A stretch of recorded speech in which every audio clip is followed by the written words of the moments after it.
Hello, I'm Metta Spencer, and today we're going to go to the United Nations, and we're going to have a real opportunity to speak with the Canadian ambassador to the United Nations, Ambassador Bob Rae.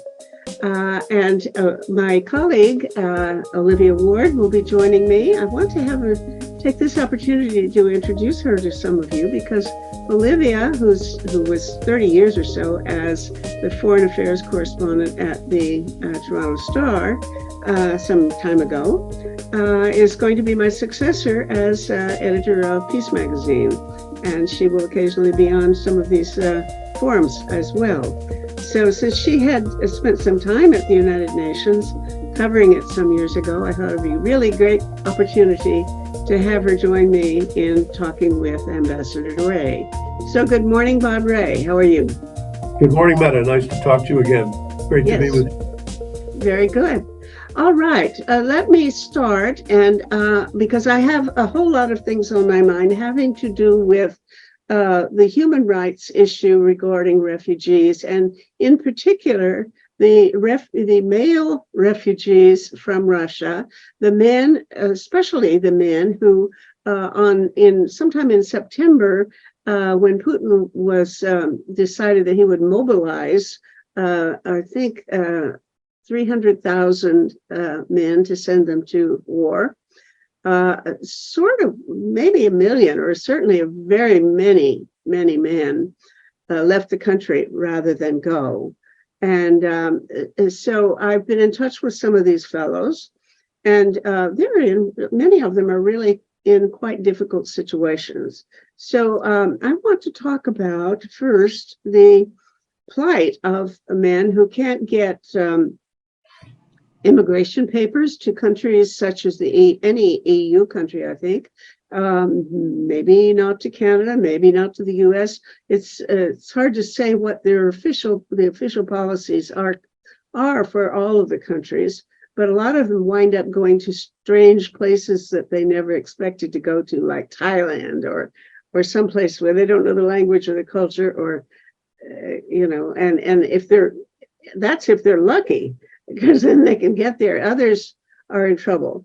And as I understand it, some of them are vulnerable to actually being extradited back to Russia on the pretense or the claim that the Russians are making that because they refused induction into the military and fled, that they are criminals. And if they are sent back to Russia, for sure, they'll go to jail for a long period of time, if not worse, because they're, as I understand it, one of the most prominent former presidents of the country was saying things publicly to the effect that they ought to send, I don't know, hit squads or something and execute these people. So their life is quite difficult. So that's the situation. I want to ask what can be done, or what is being done at the United Nations to help these guys. Well, at the UN, I have to say, the UN High Commission for Refugees obviously treats every issue of political dissent and how people are, where they're applying and how they're applying. Those cases are treated seriously and carefully. But fundamentally, the UN system relies on nation states, relies on governments and governments like Canada to say, will you take Mr. X or will you take Miss Y?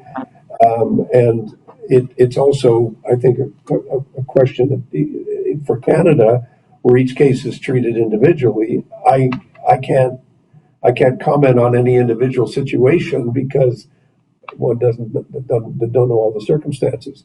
But I think what you've described is a very, very general problem, a widespread issue that has to be dealt with in a way that responds to each individual circumstance. And we have international obligations. I mean, Canada takes in more refugees per capita that are legally recognized and processed in Canada than any other Western country, for sure.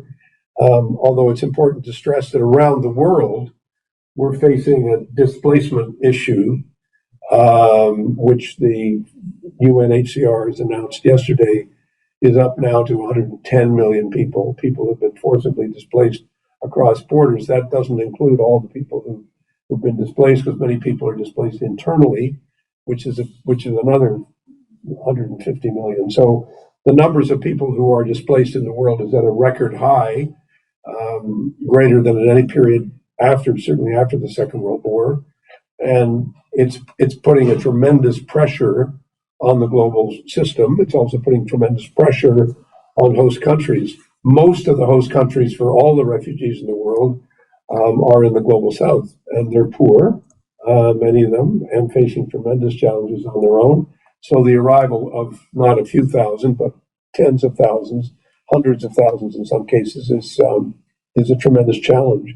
When it comes to this particular situation, I do believe that Canada looks at each case individually, that we assess the circumstances surrounding an application, and obviously it has to be considered in relationship to all the other applications that are received.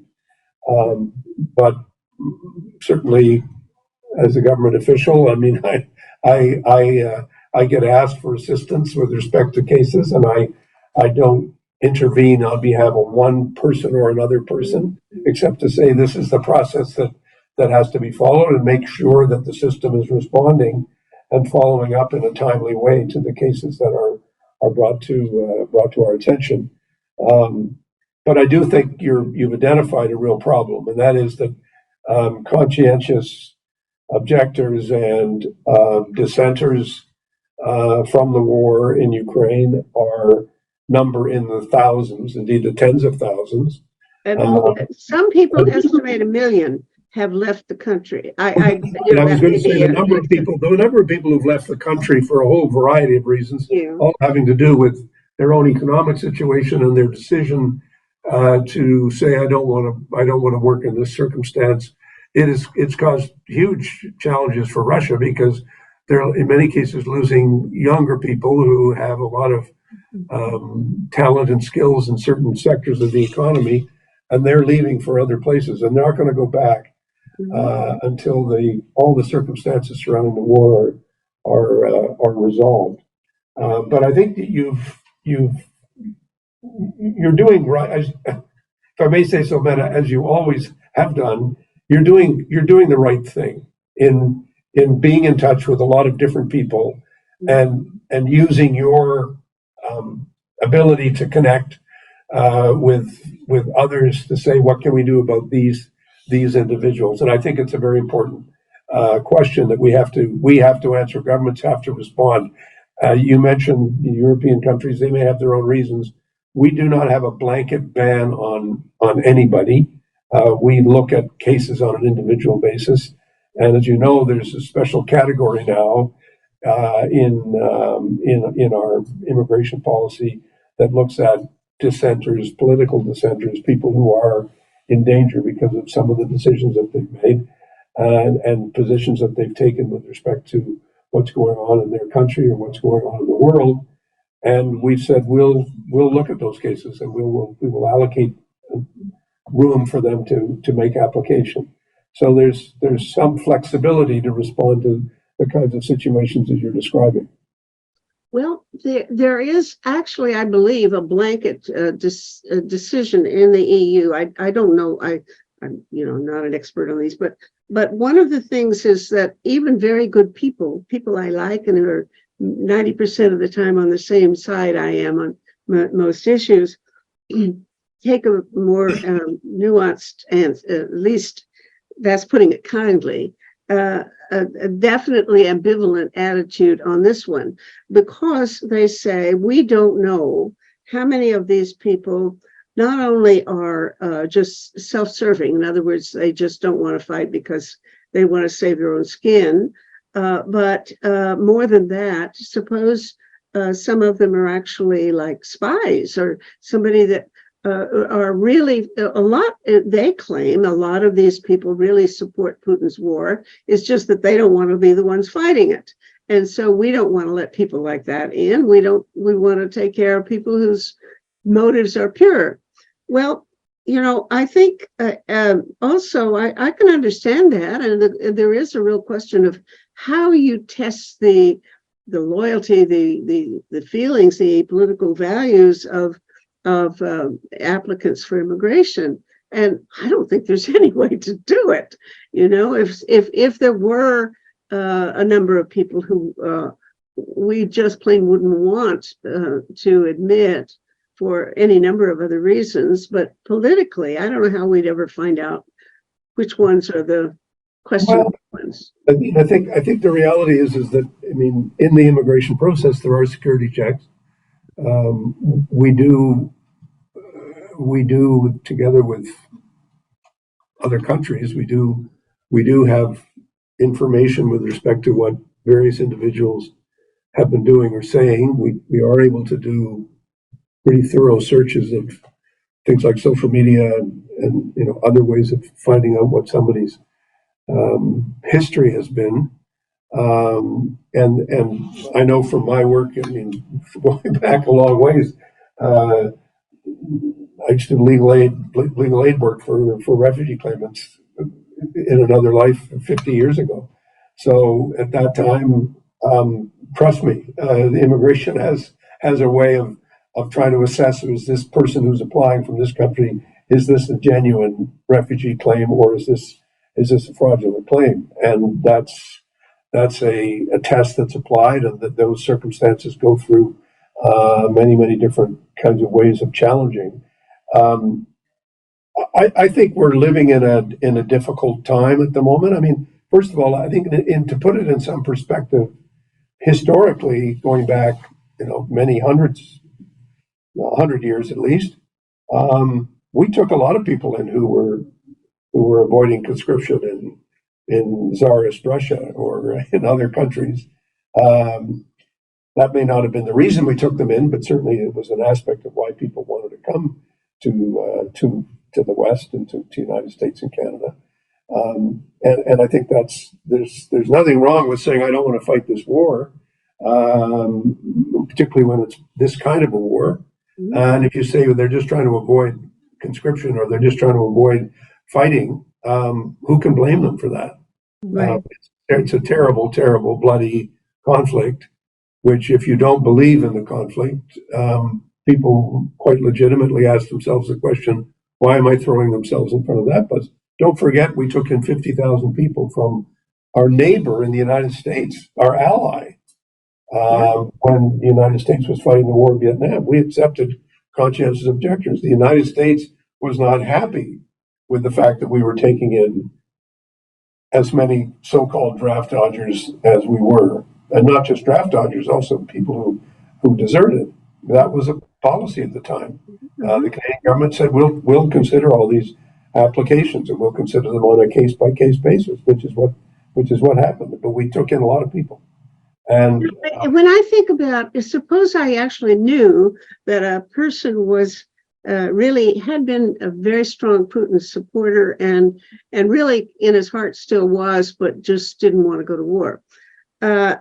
Would I then say, well, that's a disqualification? I think in a way, I'd rather have those people come here than some other places, because if they immigrate, let's say to Canada or to Europe, any place, they're going to be surrounded by people whose values are different from theirs. And a lot of people, very good people, were Russians who really were fine with Putin and with the government until the war happened. And then they've been kicking themselves for having been duped all these years. But nevertheless, a lot of people were very favorable to their own government until the war began.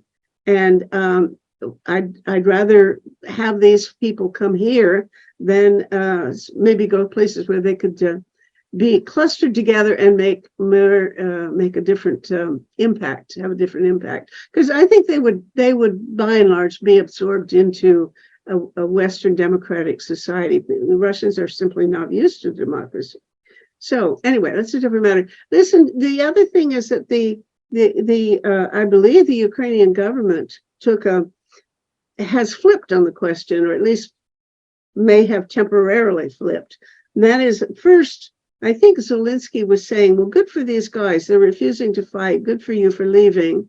But then he basically said, but you'd be better if you'd stay there and oppose the government, try to resist, which I think is, 5 years ago, that would have been a reasonable thing to ask people to do. And I was always asking my friends to do that.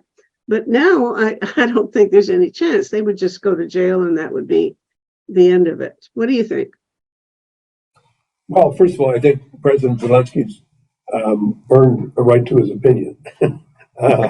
He's fighting a war that's incredibly difficult and imposing tremendous stresses and strains on his society. So I think he certainly he can make the decisions that he, and judgments that he makes and statements that he makes. I can't comment on all of them. I think the broader question that you raised, though, about there is a difference between people having a diversity of political opinions and people representing a security risk of one kind or another, and those are two separate questions.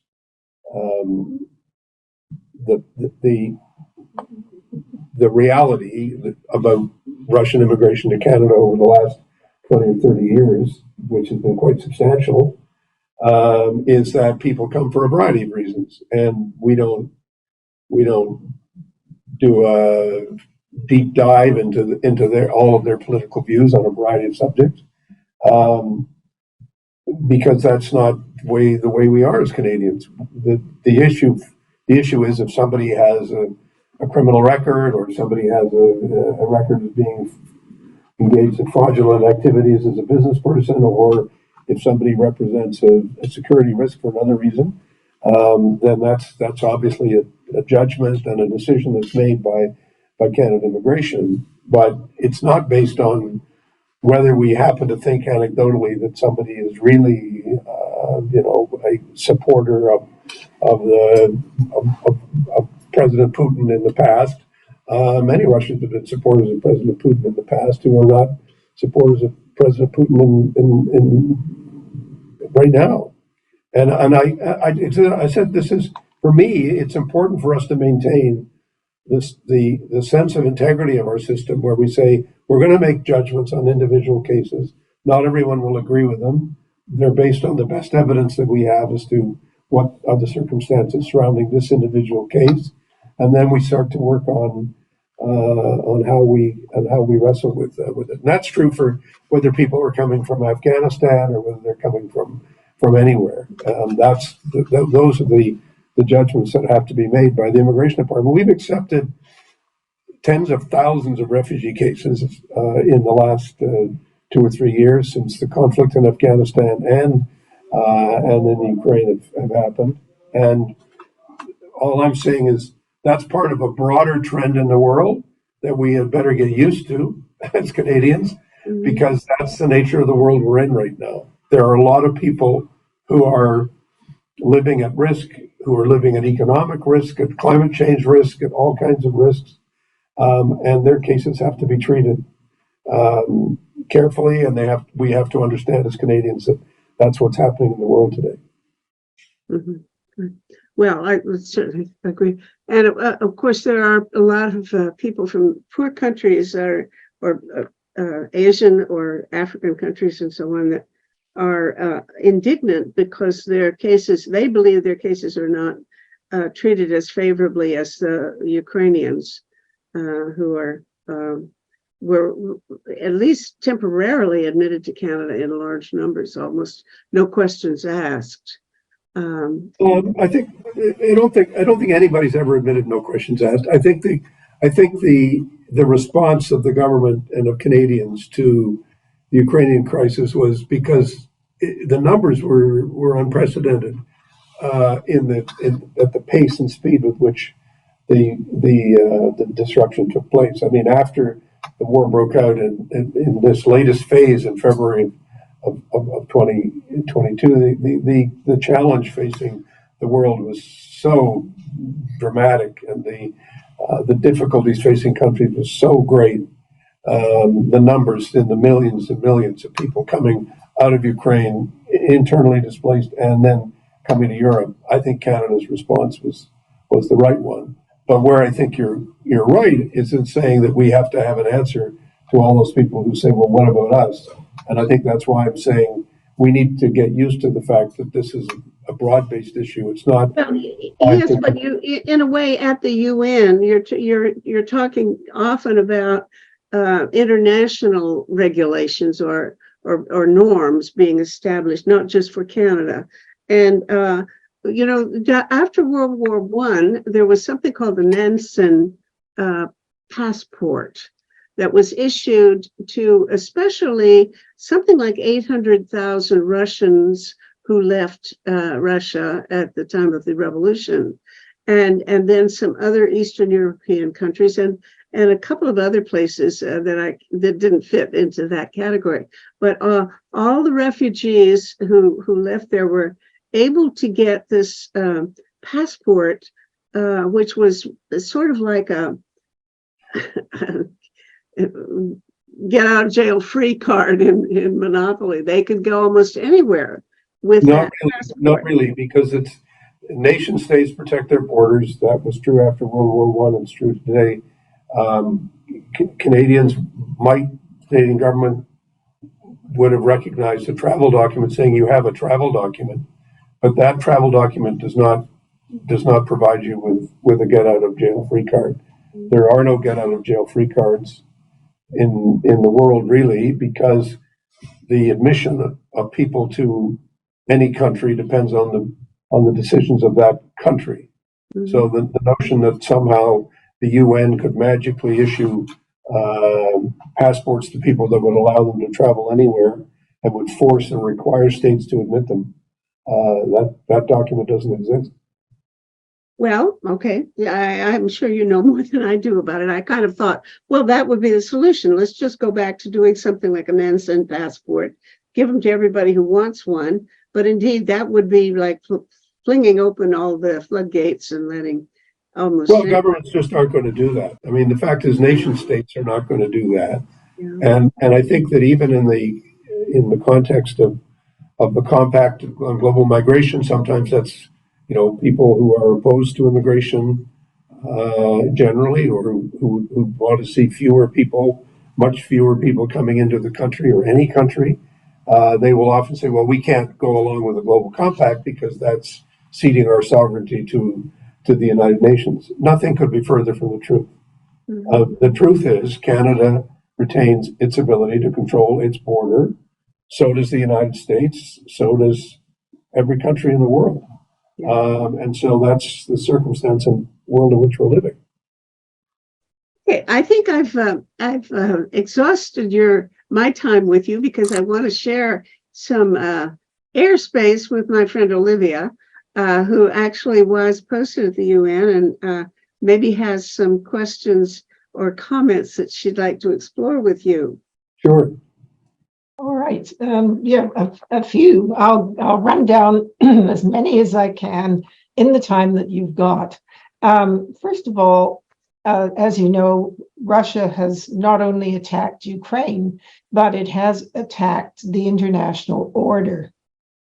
So from your perspective at the UN, how much damage do you think it has done with this invasion of Ukraine? Well, I think it's a massive body blow, and the longer the war goes on, the worse it gets, because it's having not only a terrible impact on Ukraine and on the people of Ukraine, but it's having a terrible impact on access to food, not just food prices, but access to food, access to fuel. Including prices, access to fertilizer and fertilizer prices. Russia continues to bomb the port of Odessa. Just last night, it was bombing Odessa, which is a lifeline for many, many countries in Africa to getting supplies from Ukraine and from Russia, which is what the Black Sea Initiative, which has been such an important part of the work of the Secretary General in the last few years, is all about. So that's the economic and social damage. And responding to that, many countries say, just stop the war. Stop right now. Just stop. Don't worry about, courts. Don't worry about accountability. Don't worry about the world order. Just stop this and settle the issue somehow. Resolve it. Give up. And I think that's one of the real fault lines in the world today, right now, as we're speaking. I think it's a big fault line between those countries that say we can't give up, because if Ukraine gives up now, then it's basically caving to Russian aggression, and the message from that will be that aggression pays, and that if you aggress hard enough and harshly enough, you'll succeed. So I think this is a major issue for the global community, and Canada continues to take the view that this is a war whose ending has to be based on justice, on how it would be seen as a fair solution, as we think, frankly, all wars should be concluded on that basis. You can't accede to aggression. Mm-hmm. And at the same time, Russia's position in the Security Council has made it so that it can virtually impose a state of paralysis. So how has that affected the working of the Security Council? Because it's often said, "Oh, the UN is hopeless. The Security Council is useless. The whole organization doesn't work, so it's worth nothing." But that is often the work of, as you know, the people who make up the Security Council, and how willing they are to do actual diplomacy instead of shouting ideology. Yeah, I mean, look, the UN is in a very tough situation at the present time. This conflict between Russia and, frankly, most of the rest of the world has created extraordinary tension in personal relationships, in political relationships, in ongoing dialogue about a number of issues, whether it's Haiti or anything. It's very, very difficult to see how we get to a better place. This is not the first time that's happened. It's not, if I may say so, it's not the UN's fault, in the sense that it's the behavior of nation states that continues to put enormous pressure on the organization and what we're trying to do in the world. But it's also, when you say, the UN is worthless, I'd say no. The UN is imperfect, and the situation is really not great at all. But there are things the UN does and tries to do and continues to work at with respect to Ukraine, with respect to the humanitarian situation, with respect to a number of conflicts around the world where, frankly, the UN plays a very, very important role in making life better for literally billions of people in the world at a difficult time. So, I mean, it's about countries taking responsibility for their behavior. And yes, the veto in the Security Council does mean the Security Council has a much harder time, reaching important decisions. And there's no doubt, there's no question that that's true. But you then have to go around the Security Council. You have to say, okay, what can the General Assembly do? What else can we do? How else can we respond? And that's what we're doing. And that's where diplomacy comes in. And we do diplomacy every day. That's what we do here. Well, there has been, for years and years and years, as you know, there has been a move to reform the Security Council, both in terms of the number of members and the veto particularly. So has that now ground to a halt? No, in fact, the Russian veto of February of 2022 excuse me, has really contributed to, I think, a growing opinion in the UN that the UN Security Council needs reform. Now, the problem is, it's like a kind of chess game. The problem is that the permanent members of the UN, the five of them, Russia, China, the UK, France, and the US, those countries have a veto, but they also have a veto on the veto, because the veto is in the Constitution of the UN, in the Charter. You can't amend the Charter without consensus among the P5, as we call them, and that consensus doesn't exist on very many subjects, if any. So it does mean that we have to, and this is one of the arguments that Canada has been making over many years, and I'm continuing with making the case to our fellow members. Let's try to expand the council without expanding the number of countries with a veto. And because that's not a good idea. We've seen what the veto does to the organization. And let's come together on a much simpler package. So we've argued for a simpler package that doesn't add a whole lot of bells and whistles to it. It just says we want more members in the council. We want a better working relationship between the council and the General Assembly. We want the vetoes to be limited and to have to be justified. But these can be done by working arrangements between us and requiring the veto wielding countries to explain themselves to the rest of the world, if that makes a difference. But it's better than nothing. That's really all we can do. We think that's the path of reform, and we continue to argue that.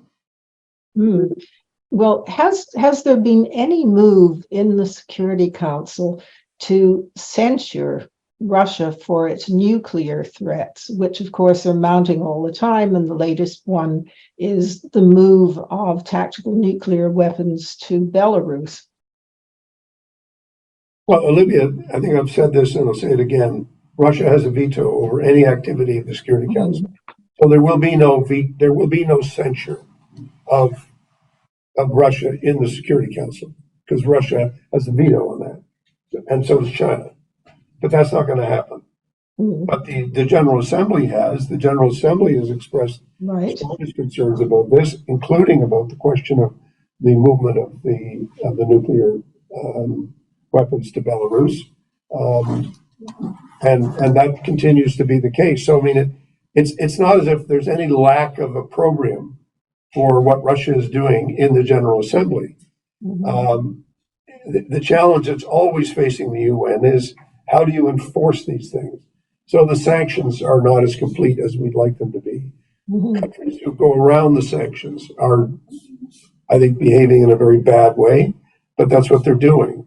And then the question becomes, well, how can you successfully apply the rules when you don't have a greater degree of unanimity? And I think if we could go back to 1945, we might have been a little less willing to concede to Russia and to other dictatorships the ability to basically paralyze the Security Council. Well, on a slightly different subject, Putin has caused a growing list of war crimes and crimes against humanity.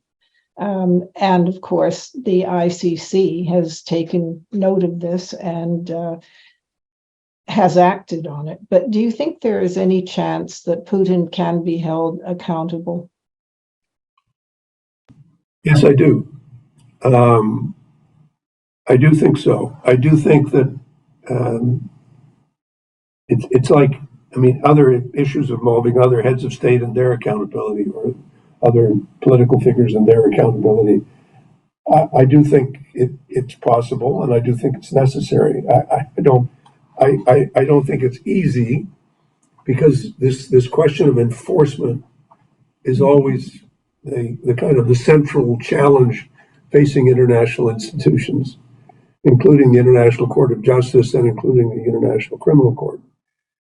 But you've still got this basic premise of the court, the ICC, and the Rome Statute, that says, look, we've agreed, we're agreeing among ourselves, and 123 countries have agreed. We're agreeing that we are going to limit our sovereignty, and we are going to make ourselves subject to the rule of law.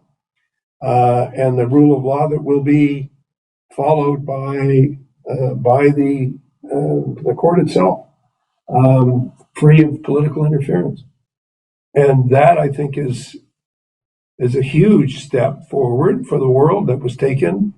The fact that 3 permanent members of the Security Council have not signed on, the United States, China, and Russia, and a number of other growing powers, India, and a number of countries that are outside the frame of the ICC, is a big problem.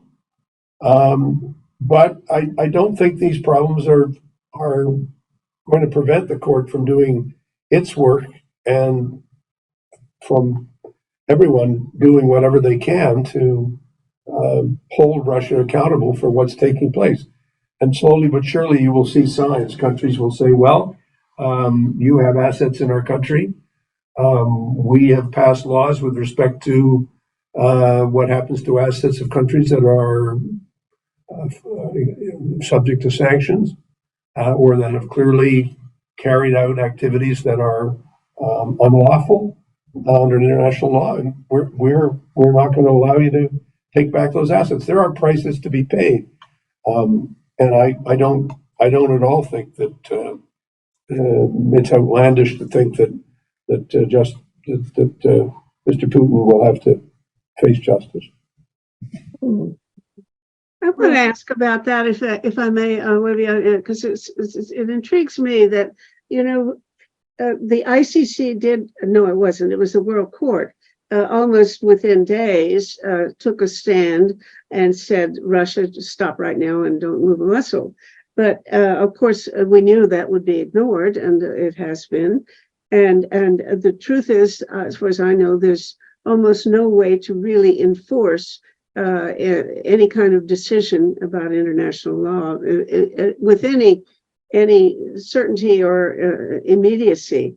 And if somebody is breaking into my apartment, I'm going to call the police, and the police will be here within just minutes, and they're going to stop the guy maybe before he gets in the house. But with the best that you could hope for with enforcing international law against aggression, in this case, the Ukraine situation, is that maybe 10, 15 years from now, some country will turn Putin over and send him to The Hague. And that's not going to do anything now. The question is, what in the works has been discussed about how you can actually enforce international law at the moment that it needs help in being enforced? Is there any discussion of how to do that? The challenge is still there. The challenge is the challenge that's set out in the Charter. Are nation states willing to enforce the Charter? Mm-hmm. Because the UN itself, the UN is not an international police force. Right. And so you've described, I mean, you've just made a speech that I make all the time, and that is to say, can we not find it within ourselves willingness to actually enforce the Charter? And I can think of few clearer examples of a breach of international law and a breach of the Charter than Russia's aggression against Ukraine. Mm-hmm. And so the question becomes, what are we willing to do as a country to assist in the resistance to aggression? So Article 51 of the Charter says quite clearly, a country is allowed to resist aggression. In other words, what Ukraine is doing in response to the aggression is completely legal. If we want to send, let's say we really want to help them.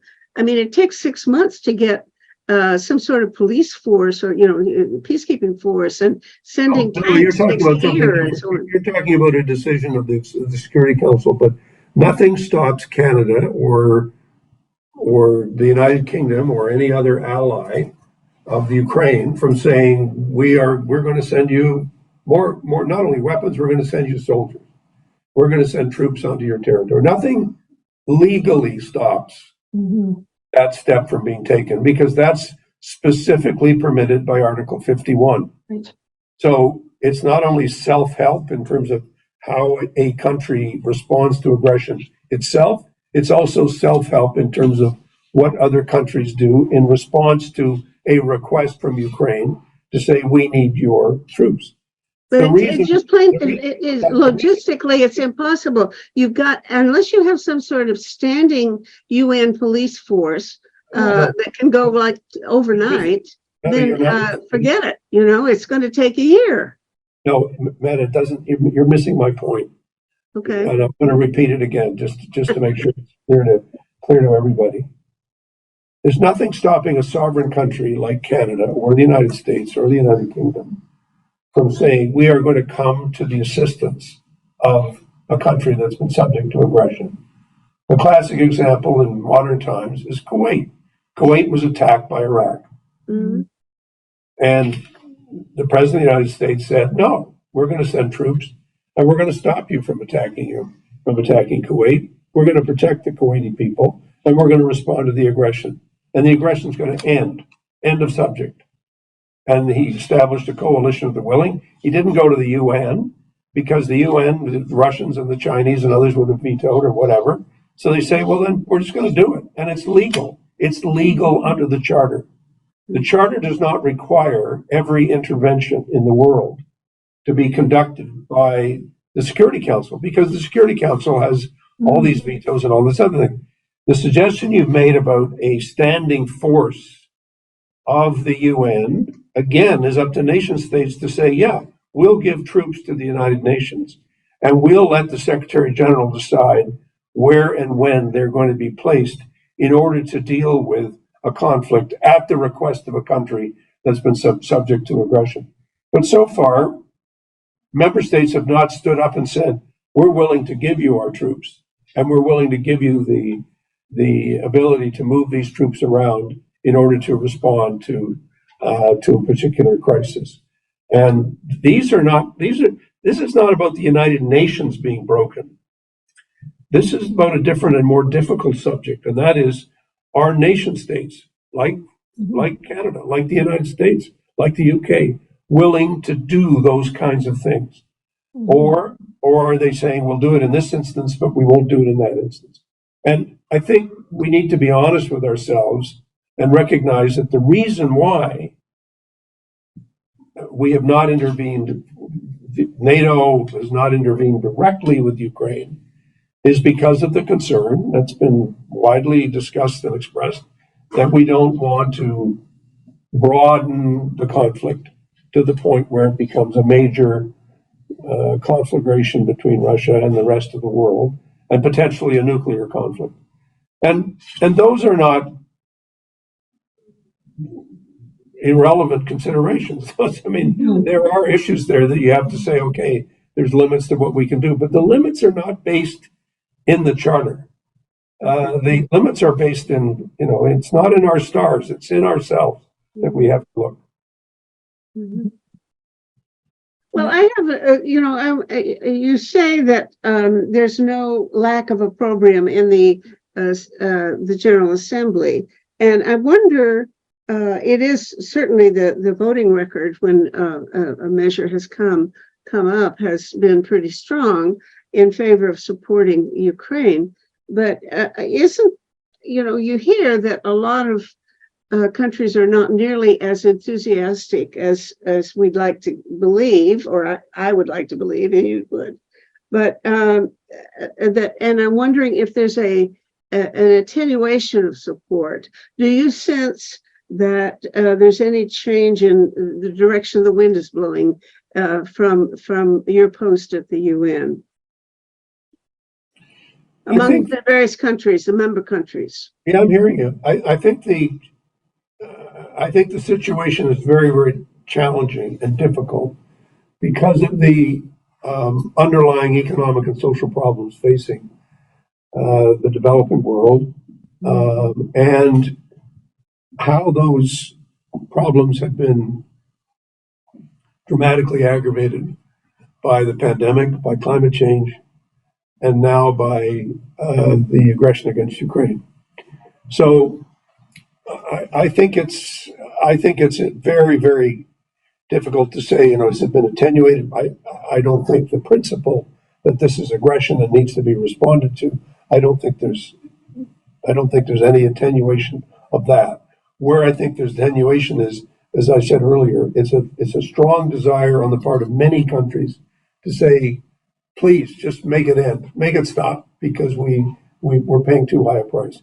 And I think that's understandable. I don't agree with it. I don't think that's the most sensible way to deal with the nature of the aggression which Russia has imposed on the world.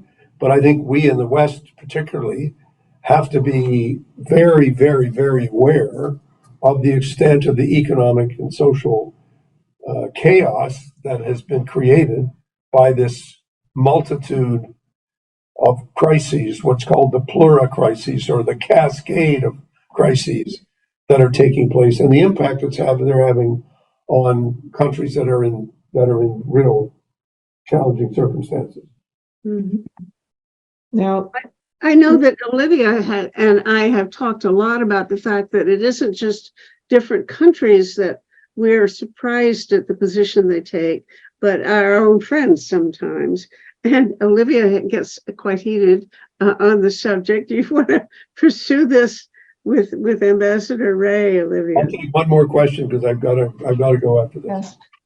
Well, I actually, rather than that, which is we have sort of touched on it, I'd like to end on this question, that within Russia there is growing dissent from hardliners as military casualties mount and operations fail. And there's unease and discontent beneath the surface among citizens who are afraid to speak out. So if Putin were removed from power, how would you see the future of Russia? Oh, I think I wouldn't dare speculate on that, frankly. I think that the one thing you've said that I agree with, and I think this is one thing we know, is that Russia has really not been allowed to emerge from its totalitarian and nationalist past. I don't think the Russian people have had a break for a very, very long time in terms of the kind of government and the kind of society that I think many thoughtful people in Russia and many caring people in Russia would like to see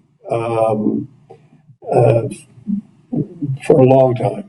So if somebody said to me, "Oh, the majority of the Russian people support Putin," you sort of say, "Well, how do you know that? And how do we know what information people have, and how are they able to express their dissent?" I mean, people get locked up for waving a sign in front of a bus, for goodness sake. I mean, this is not an open, free, democratic, remotely society where people can express themselves. And so I think we have to understand that the underlying situation in Russia is not stable. You can't start a war like this, which has created such havoc for the Russian people and for the Russian economy, and then say that don't worry, everything's fine, it's all very stable. I don't think it's stable at all. Mm-hmm. And what emerges from instability is anybody's guess.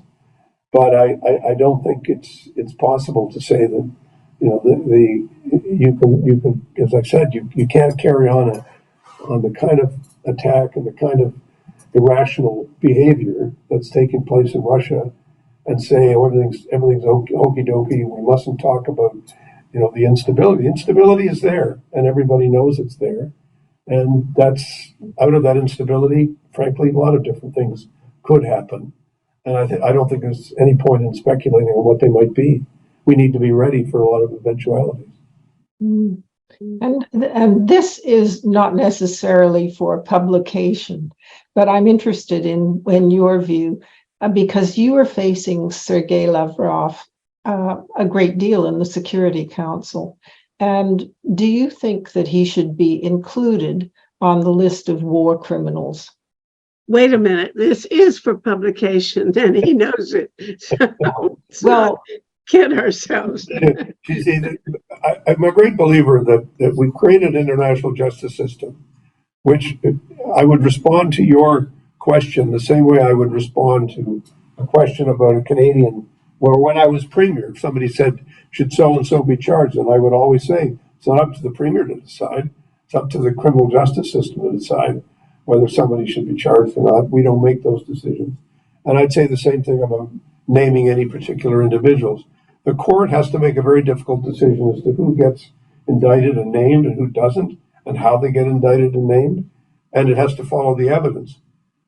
One thing I firmly believe is that Ukraine is a crime site right now because of what Russia has done. Yeah. And anybody in authority in Russia is vulnerable when your country has created such a crime site as it has created in Ukraine. The crimes against humanity, the war crimes that are being committed on a daily basis, the attacks on civilian institutions, the death of children in hospitals, the kidnapping of children, go down the list. And you say, these are the most serious of crimes. And I don't think anybody who's an authority in Russia can go to bed at night saying, I'm not under any danger of being charged. I think the possibilities are always going to be there when you see that amount of activity going on. Yeah, especially if you are the public face of Russia's crimes.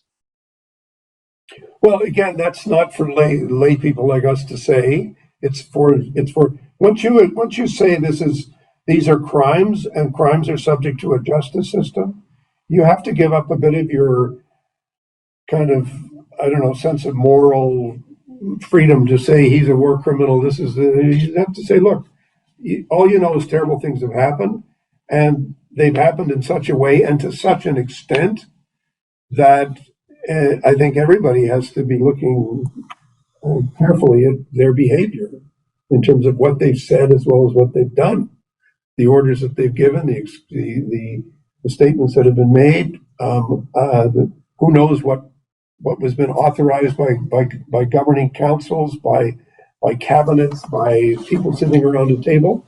I'm sure the people who sat around in Wannsee in 1941 didn't think that they were, they were going to be found guilty of crimes against humanity and of genocide. They didn't think that. They thought they were above the law. They thought that no law would catch them, no police force would ever get them. And that's not what happened. So I don't know why we would say, you can carry on with impunity and you don't have anything to worry about. The whole purpose of the international criminal justice system that we have been building since 1945, starting with Nuremberg and then moving through to the crime of genocide and the establishment of other institutions. This is all part of a strategy that we've agreed on, that we're going to hold people accountable for doing terrible things. And that's Olivia asked you a different question. She asked you specifically about Sergei Lavrov, and all that I can think of is, I have kind of pity for this man because he's in the same situation you're in. Somebody in Ottawa yanks on your chain, well, somebody in Moscow's yanking on his chain, and maybe he would rather have a different opportunity to say, take a different point of view. I don't know. How often do diplomats, in your experience, carry out orders that they're sent there to do, as opposed to surreptitiously trying to undermine the orders that they were given? Metta, I'm sure you'll want to take back comparing me to Sergei Lavrov. I'll leave you time to do that. But I just think it's what I'm saying, I would say again, and I will say it with great respect to you. Everyone in public life has to understand that when we sign the Rome Statute, or when we sign the Charter of the United Nations, or when we sign the Convention Against Genocide, we are holding ourselves accountable. And the notion somehow that one's official position gives one an excuse to say that I'm not accountable for this, I'm not accountable for that.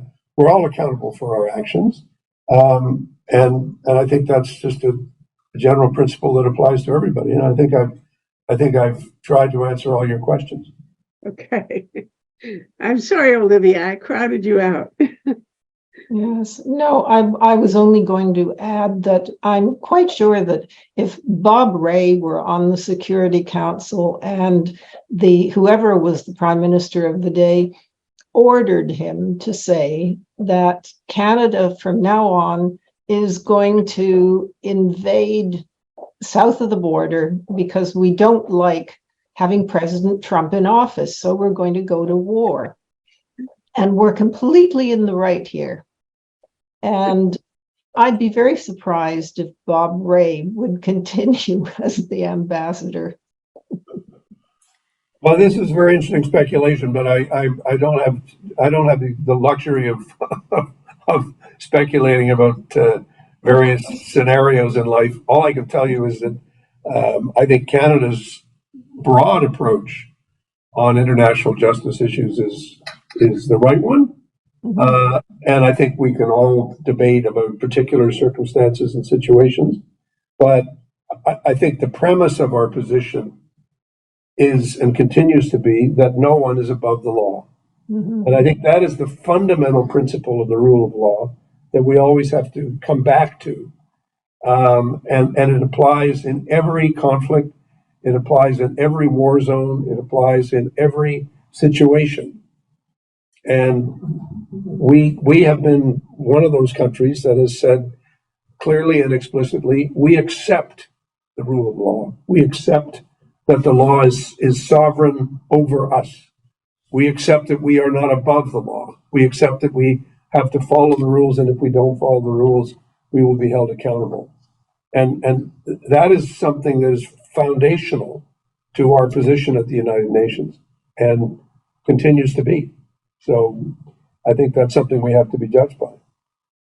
Wonderful. Okay. Olivia, I do have to go, I'm afraid. Thank you so much.